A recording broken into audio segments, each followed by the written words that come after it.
Hej, velkommen til. Jeg hedder Bo og er studieleder her på KEA. Jeg har været med til at udvikle det her projekt, som I er en del af, omkring at I får udleveret 4 genstande, som I så skal omsætte til noget andet. Men sådan lige indledningsvis, så vil jeg lige prøve at sådan meget kort skitsere, hvad er det egentlig for nogle tanker, der ligger til det her. Udgangspunktet er sådan set, at jeg for meget, meget lang tid siden hørte om en amerikansk professor, som i forbindelse med studiestart udleverede en konvolut til sine studerende, hvor i der lå $50. De fik alle sammen konvolutten samtidig, og så havde de noget tid, hvor de kunne tage ud i verden. Der var ikke nogen begrænsninger på, hvor de måtte tage hen. Og så skulle de ligesom skabe et eller andet for de her penge.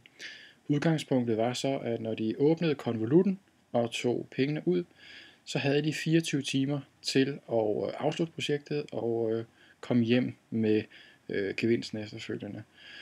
Og det synes jeg sådan set, det var en meget spændende måde at arbejde med innovation og de, hvad kan man sige, kreative måder at tjene penge på.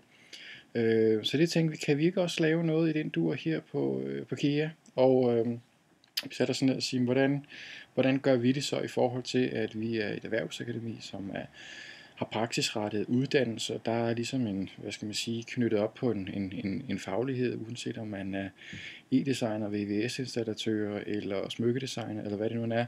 Der er der ligesom de her ting til fælles i det. Så derfor så har vi prøvet at tage udgangspunkt i nogle ting, i stedet for bare nogle penge.